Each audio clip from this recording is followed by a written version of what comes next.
So many people. All right, you hear people are making money in real estate. And Pastor Joe, people are making money in real estate. And I need to get into real estate. And they just go and buy a house and they don't even know why they're buying it. But Pastor Joe, it's rented out. Well, what are the rents? I don't know. They could be rent controlled at $300 a month. I mean, you don't know. Welcome to the upgrade. Pastor Joe Adevai here with my production team, Stephen George and Joe Adevai. Say hi, guys. What's up, everybody? Yeah. I'm really excited. Today's a great day. Tonight, I will be mentoring my group of young men between the ages of 18 and 35. And, you know, when you talk to men in general, finances always comes to the forefront because, you know, especially young men, they want to have families. They want to be able to provide. One of the things that I always tell young men, and I told my kids, I have 6 kids as well, is the first thing I would look to do when I have enough money for down payment is buy a multifamily, live in one part, and rent the other part. Why? Because I have been very successful in real estate by owning long-term rental properties. Now, I have flipped a property or two, but the ones that have really helped me have been my rental properties. One of them I had for over 30 years. Actually, now 2 I have for over 30 years, and they have really helped me through lean times, my Wall Street ups and downs, taking care of my family. It has really helped me. And just to give you an example, this one rental property I bought in 1994, a 4-family. Now, I bought this in a distressed area. And, you know, with real estate, you're looking, you know, to make money. That's a key. Like some people actually get into real estate, they're not even thinking about the fact that you're doing this. If you're doing it to live somewhere, that's fine. Location is important. But if you're doing it to make money, actually think about how I'm going to make money. Well, I bought this house for $75,000 and it needed some work, so I borrowed an extra $15,000 at the time. Yeah, construction costs were lower then. So it was a total of $90,000, and then I was able to rent the total 4-family for $3,000. So think about that. It's $36,000 a year. I paid $90,000 for it. At that time, interest rates were probably around 6%. I was most likely, as I can remember, making about $800 to $1,200 clear a month. I did a lot of my own work. But I would never get into any rental property unless I was making a minimum of $1,000 a month if I'm paying less, anywhere from $250,000 to $500,000 for the property. You got to make profit. I mean, there's people that literally buy real estate and take a loss. I just don't understand it. I would rather wait for something that makes money. Not to mention that 3 times during the life of this property over the last 35 years, I've borrowed $50,000, $100,000, $300,000 in refinances. And you know, of course, that when you do a refinance, when you take that money out, you don't pay any taxes on it. That's one of the secrets of the rich. You know, they borrow money against real estate. They borrow money against stocks. And, you know, that's, if you get into the political discourse, that's a big discussion. They want to tax people on unrealized gains, and that's totally crazy. But we'll do that in another episode. I don't want to get too complicated, but I want to tell you that my property, I figure in rent and refinance and everything, that $75,000 property, I've probably made 10 times what I put in. Now the property, of course, is worth almost 10 times what I paid for it. So I've already taken 10 times out with no tax, and I still have the property. And I'm sure my son's sitting back there thinking, I wonder who he's going to leave that to. Anyway, I want to start out with some scriptures to support what I'm talking about. One of the richest people, probably the richest person now with gold at 5,000, because he calculated, Solomon from the Bible, is probably the richest man who ever lived. And he wrote a book of Proverbs. And, if you want to prosper financially, you should probably read a proverb a day. But Proverbs 10:4 says, he who has a slack hand becomes poor, but the hand of the diligent shall be made rich. Let me read another one to you. Proverbs 21:5. The plans of the diligent lead surely to plenty, But of everyone who is hasty sure lead to poverty. And basically it's talking about the fact to be diligent with things. He who gathers little by little becomes wealthy is another proverb, Here's a perfect example. A lot of people that win the lottery, believe it or not, become broke. Why? Because it was hasty. It was quick. And for some reason, you don't appreciate it as much. Now, that's not 100% fact. But people that gather little by little and are faithful in the little, God will make them faithful with much. So when it comes to real estate, it's pretty much the same thing, mostly. Now, there's, I'll just say 3 categories of real estate investing.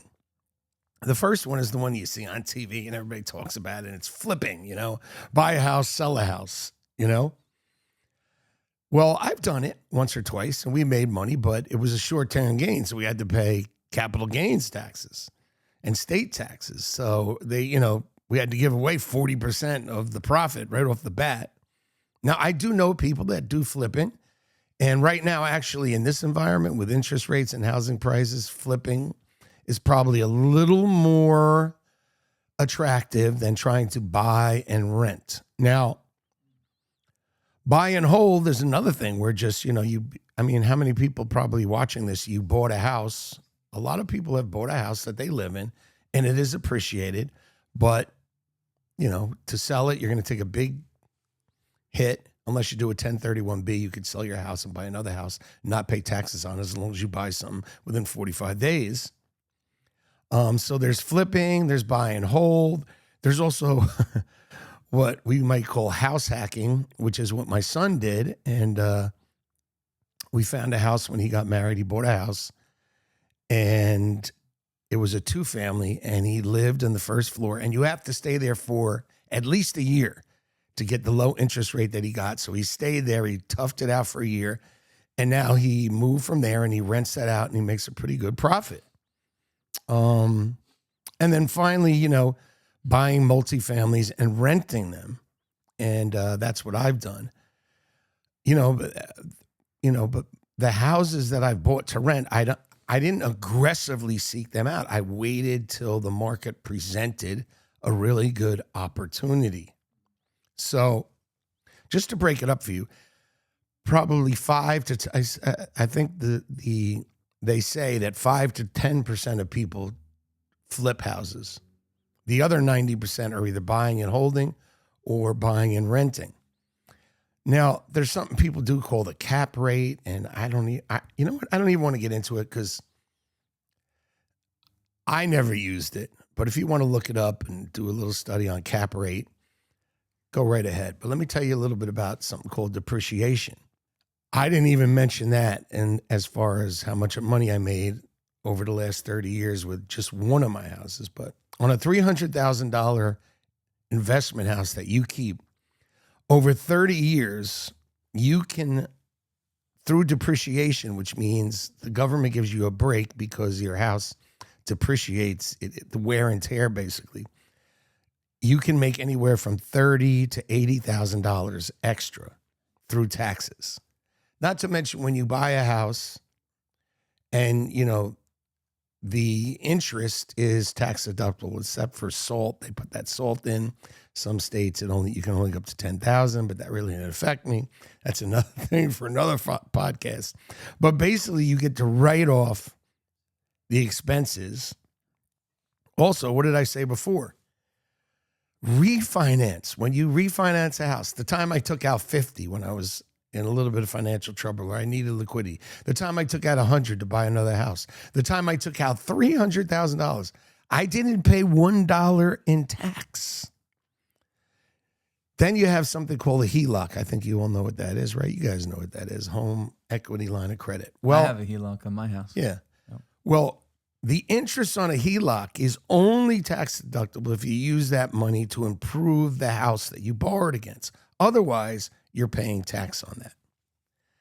Now, there's new ways to take out money on your house, and these things are really inventive, and I've thought about doing one of them. I haven't, But I mean, if I had to, I'd probably look into this. Now, there's companies called HomeTap and Unison. HomeTap is limited to 10 years. So let me give you an example. Let's say you have a house that's worth $500,000 and you owe 100 on it. So you have 400,000 in equity. Well, you can get up to 15% of the value of your home, which is 500,000. You can get $75,000 wired into your bank account. And for the next 10 years, you don't have to make one extra payment. There's no interest on it, no payment. You get $75,000 for 10 years. Here's the catch. HomeTap gets to take part. If your house goes to $1 million, say it doubles, which would be a lot, but say it doubles. This goes 500,000 to $1 million. So you've made $500,000 in profit. Well, HomeTap, these things vary, but they would get approximately 25% of your increase in 10 years. So after that 10-year period, you would have to pay them back the 75, plus they'd get 125. That'd be 200,000. You'd have to pay them back. And you'd have to do it in the 10 years, either by refinancing, which I would do, just take out the money tax-free, pay them back, or you would have to sell it. But what if the house doesn't go up? What if it stays 500,000 and you've borrowed 75?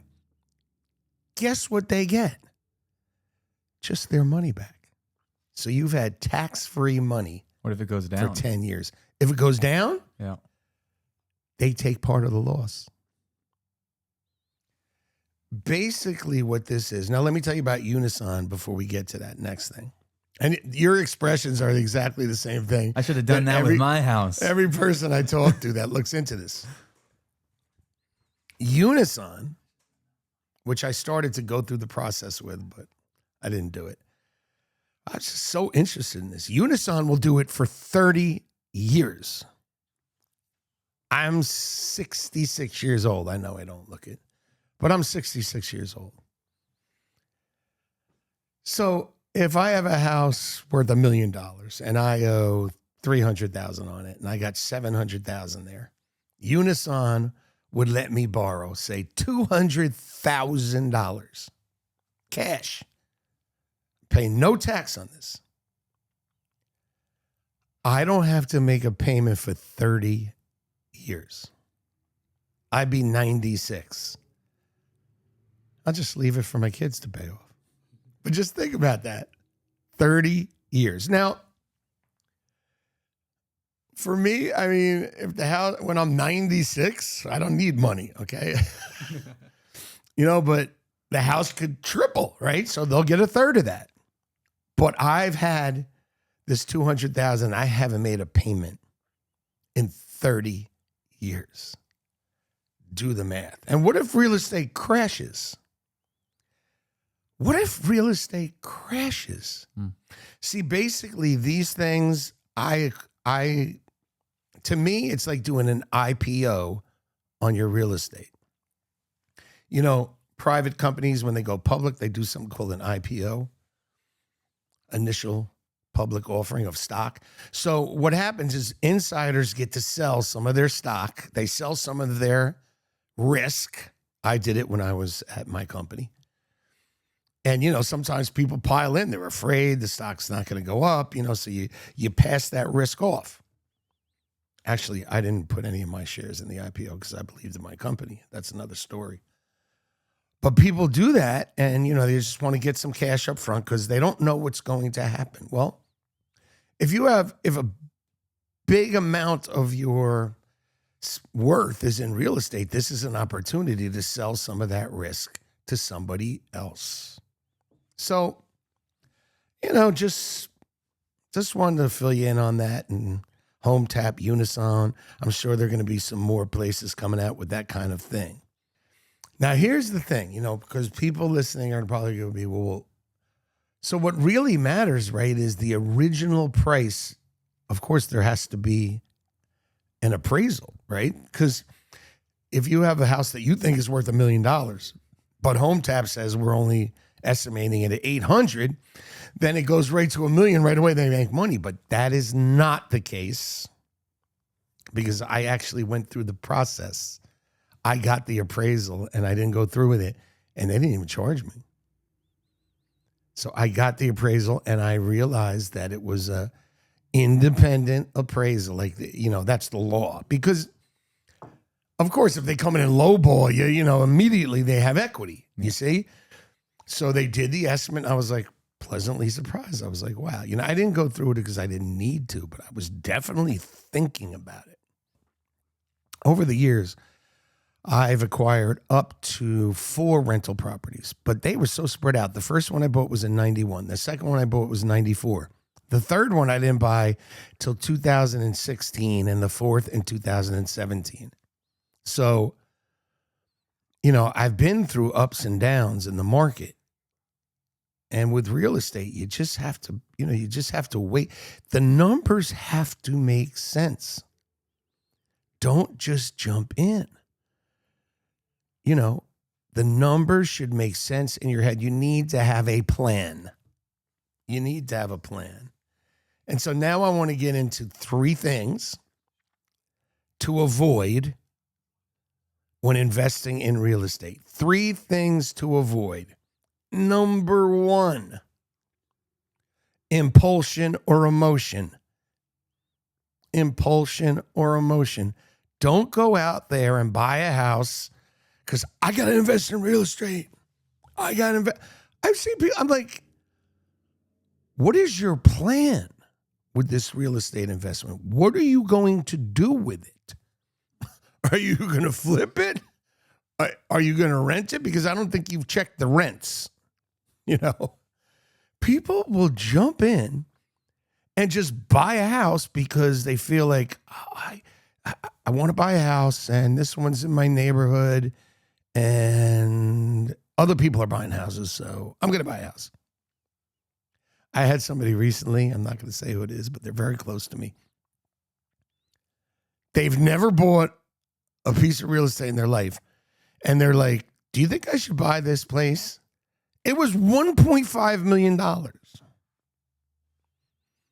And this is a couple in their 20s. I'm like, have you run any numbers? Do you have any idea what your plan is? Have you looked at the mechanicals? Have you looked at the heating system? Have you, first of all, it wasn't like too good to be true. The best real estate deals are the ones that are too good to be true, but you investigate them and find out they're good.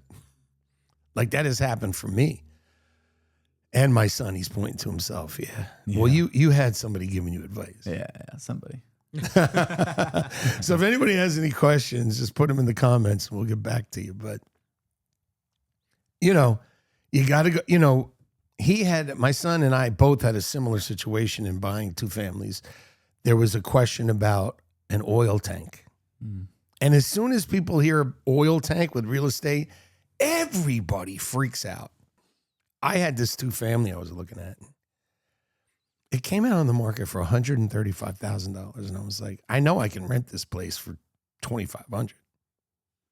So I know I can make the $1,000 a month because I'm looking for at least $1,000 a month. People go out and do rental properties to break even. I don't understand that. I don't know why you would do that. Why do it?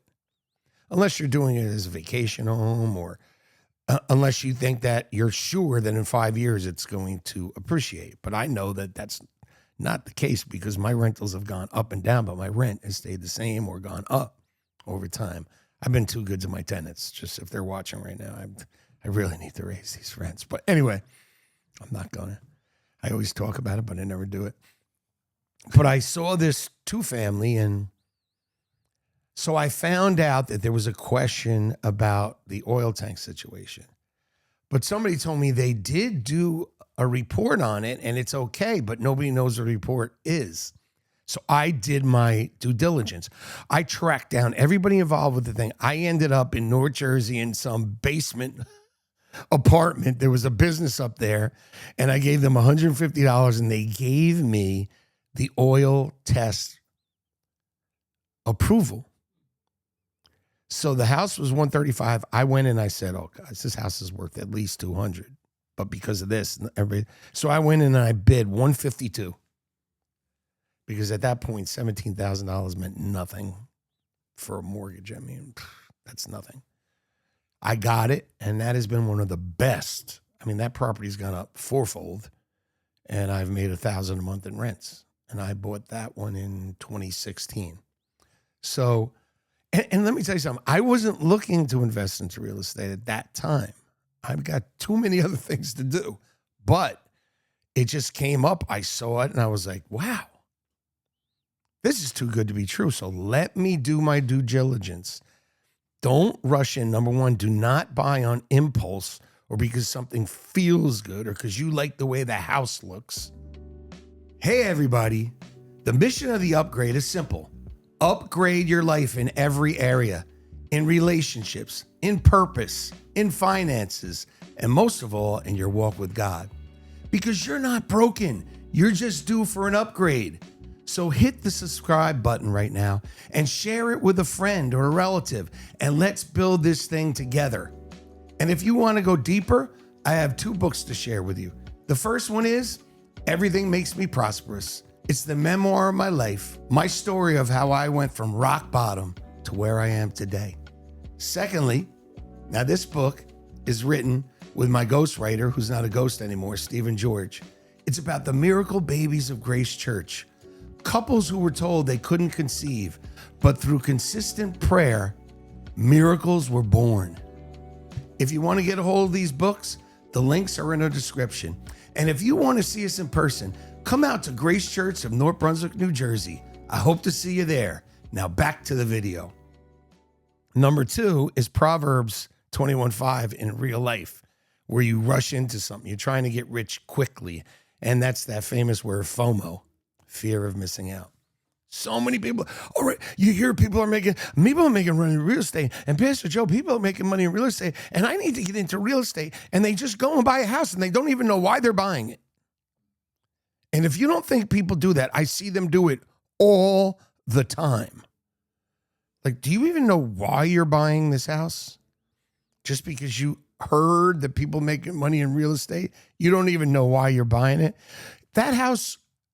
But Pastor Joe, it's rented out. Well, what are the rents? I don't know. They could be rent controlled at $300 a month. I mean, you don't know. You've got to do your due diligence in every year. And you have to consider, what is the mortgage payment? What are the taxes? And is the tenant paying the water? Who's paying for the energy bills? You know, these kinds of things. You know, it's very important. Very, very important. But people don't think about that. Listen, you know my motto. I don't know anything. There's always somebody that knows more than you. And with AI these days, with chat, and you know, these young guys, they love chat and Claude and all that stuff. And it's great, but it's wrong sometimes, you know. So I don't always listen to what chat says, but it'll give you an idea. And you know, then you could do some other research, but make sure that you at least run the basic numbers. I always run the basic numbers in my head. I'm like, worst case scenario, I'll make $800 on this rental per year, per month, which is $10,000 a year. And, you know, that's for a house, you know, $500,000-$600,000. If I'm going to go $1 million, I got to make $1,500 to $2,000, you know, because I'm taking a bigger risk with the house price. That's where you get into cap rates. So, number 1, emotion. Don't let emotion in. 1 and 2 are very similar, right?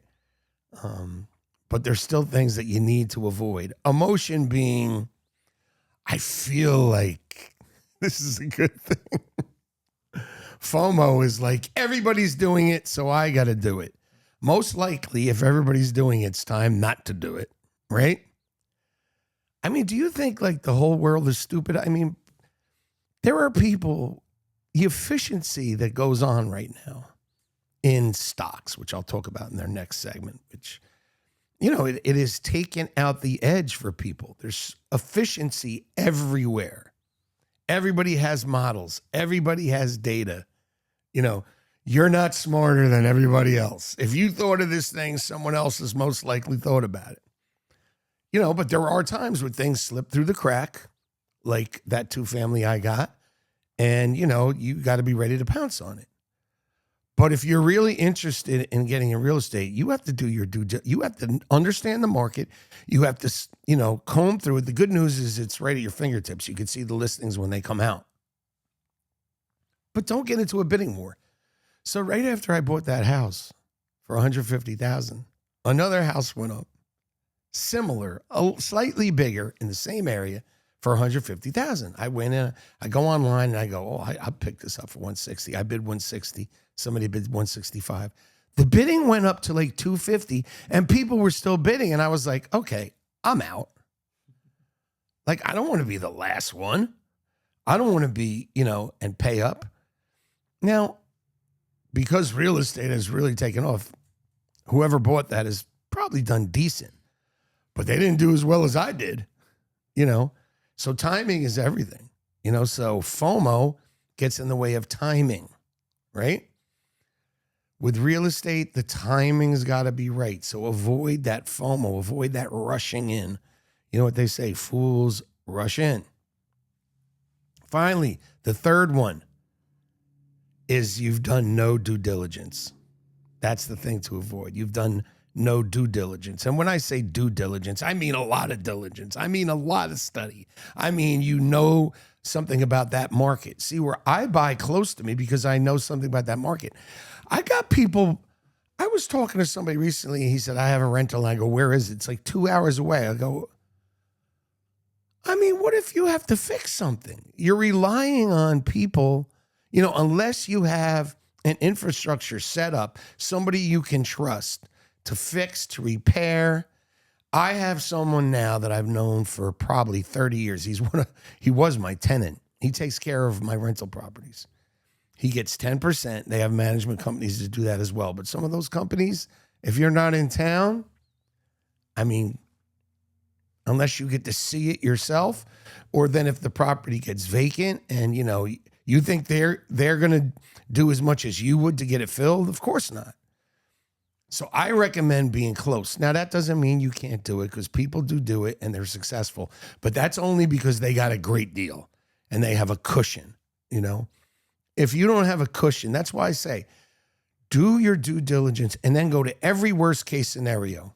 If the heater broke down, if I didn't have a tenant for 6 months, what kind of rental area is this? Do people rent? Or is this a place where people are leaving because people are getting shot up on the street? It's like, now there were neighborhoods in our, just south of here. I'm not going to say the names of these cities, but they had houses going for $5,000 to $10,000. If you have the stomach for that, then you can, really make a lot of money. One of the earliest houses I ever bought, because I bought a couple of houses with a partner and he didn't have the stomach for it. So we got out. We made a lot of money, but he got out. One of the houses I bought for $22,000, I put $15,000 down on my credit card and raised the other $7,000. But it was in a depressed area, but I wasn't afraid because I grew up in the streets. I'm not afraid of, whatever. It doesn't scare me. But, make sure that the place that you get as a landlord, that you're comfortable driving into the neighborhood. Because I've seen people buy these places and then they're scared to go there. And then when they finally get there 2 years later with a security guard, their house is dilapidated. So, do your due diligence in every area and always go to the worst case scenarios, financially, physically, geographically, right? What is the worst case scenario that could happen here? And make sure you're able to stomach that. Because what's going to happen if you can is you're going to sell your house cheaper and somebody like me is going to come along and make money on it. And that's happened. Believe me. I've seen it so many times where people just couldn't handle the smoke. So if you're going to be a landlord, you got to be able to handle the smoke. There was a few times I had to go to court and I had to remove. Now that was before renting. Renting now that's why it's so hard to get a multifamily to make money on, because all the corporations bought them up, the hedge funds bought them up, the smart investors have bought them up, and because everybody's renting because these young people can't afford a house because the interest rates are too high. So it's really, but that'll change. It always changes. There's always cycles. So emotion, fear of missing out, you haven't done due diligence. Remember, he who gathers little by little shall become rich. Remember, he who's faithful with a little, God will make them faithful with a lot. You got to be smart and you got to be slow and steady. And, sometimes you might miss out on something. That's all right. Just move on. Just look for something that makes sense. Do not rush in. This is a major investment. You're not buying 100 shares of stock here. You are investing in something that's going to need repairs, that there's people trip on your sidewalk and they sue you. I mean, real estate is not for everybody, but I will say this, and I tell all the young people, and my son could tell you this. I told all my kids, first thing you do is get yourself into some kind of real estate situation that makes sense for you. I wanted them all to get 2 families if possible. Now, some of them didn't because they didn't want to play with that smoke. They just have a good job and they just got a house, and they all got in right before the big pop. But there'll be dips again. And I know some of you out there right now are like, you're in your 20s or early 30s and you're like, man, am I ever going to be able to get something that makes sense? Do your due diligence. Wait. Yes, you will find something. Houses are still selling. Stop saying you can't do it. You can. But you just need wisdom. You need to get wisdom. And you need to be patient. And people will say, well, why should I rent now? And I could be putting that money in equity in a house. Well, yeah, but you might be putting equity in a house that's $600 now and is going to be $500 next year because we are at a peak spot right now. My outlook is that we're going to stay here a little bit and we're slowly going to see some loosening up. We're already seeing it in certain pockets that were way too hot. And real estate's gonna level off. It already is somewhat. And then you're gonna see it come down a little bit. Interest rates is all a matter of the price of oil coming down, inflation coming down. Right now it's not a great time, but interest rates were on their way down. And listen, just think about this. In 1980, interest rates for mortgage were like 14%. So 6 doesn't look so bad right now. That's probably the average. I don't know if one of you wants to look it up, but I'm guessing the average over the last 40 years or 50 years is probably like 6 or 7. So we had quite a nice run there when they had those rates so low. We had quite a nice run. What was it? What's the average? It's coming up. Oh, chat's slow? It's Claude? What's taking them so long? Jeez. 8%. 8%. It's even higher than I thought. I got a question. Yeah.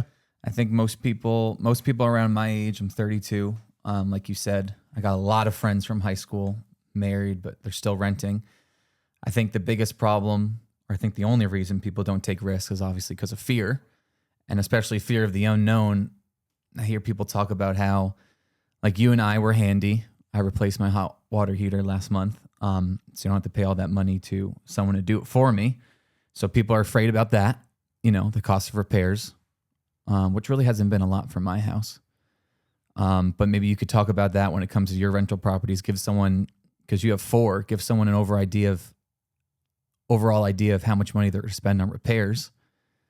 Mm-hmm. And that's a good thing to bring up, seeing as I think another just put a new kitchen in one of my rental properties. I think another fear is a lot of people are like, oh, well, you just have good tenants. And I do. I have one family living on the first floor and the second floor. So they don't fight with each other. They're not, Mm-hmm.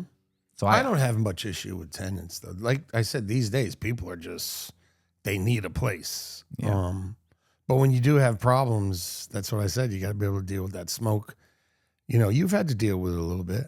Oh, and I remember when I first got the house, the squatter in the basement. He had a squatter in the basement in his house, and it was like holding everything up. And one day I was just I was upset because I was like, my son's, he's getting married, or you were married maybe at that point. Yeah, me and Grace were looking to move in like 3 months, and this guy was saying he's not going to leave. He was an old guy in his 60s. He played all nice. I'm going to leave and do that, and he was playing us the whole time. Do you remember what happened? I went down there with my old gangster Staten Island voice, and I said, "You better." Well, I'm not going to say it, But let me tell you, he left. Did a little good cop, bad cop. People have asked me, like, how do you get rid of squatters? Well, just don't get a squatter. Number one. We didn't know there was one. Remember? We didn't. Yeah, that was kind of unique. But, you know, that's why I said you got to do your due diligence. Now, there's places where they won't kick the person out. Now, where I bought my house, one of my houses in New Brunswick, I've only had to do this once or twice, like 30 years ago or whatever, but I went to court. The person wouldn't leave. The sheriff came with me. It took 1 month because they didn't pay the rent. They had no intent to pay. The sheriff came to the house, opened the door, and said, everybody out of here. You have 10 minutes. And I just sat there and, you know, I didn't want to do it, but the people were just, you know, they were trying to scam me. So, you know, but it depends. There's places where you can't get rid of somebody. There are actual places where you cannot get rid of somebody, and that's dangerous. So you just got to be careful who you rent to. And another thing, you know, people with the Section 8, you've heard of that? If you guys never heard of that, that's where the federal government pays people's rent. And a lot of people are like, oh, I just want to get tenants with Section 8. Let me tell you something. You do not necessarily want that. Because tenants that get Section 8 means they're getting free money from the government, and they're most likely going to trash your place. Not everybody. I don't want to say that everybody, because they're, you know, and I know some great single moms and people that get Section 8 that are fine. But some people, you know, they just take advantage of the system and they get the rent paid for them, and they just, you know, everything's free. So that was the person I had to kick out, actually. I thought I wanted all Section 8 tenants, but when you have people that are working hard and paying the rent out of their own sweat equity, their jobs and everything, they're more likely to really take care of the place. Now, as far as repairs go, like I said, I just had to put a kitchen in, but there's a lot of cities that have really cool deals. So when I bought my 4-family, the city had a program, and you got to look into this stuff. They would lend me, first of all, lead paint, second, renovation. They were giving out 14-year loans that if you kept the same tenants that you had in or lower income tenants in your property for 14 years, they would give you that money and you wouldn't have to pay it back.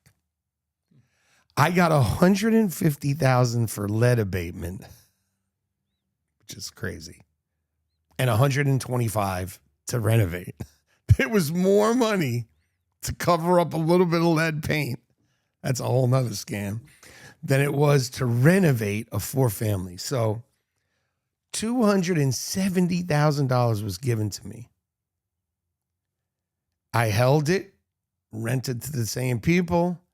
14 years later, I went to the state to have my mortgage erased. They tried to tell me that I owed them the money. I said, guys, you need to find, I actually always hold on to your papers, always hold on to your stuff. But eventually we found it and everything was fine. So the $270,000 that I got from the city and the state, I never had to pay back.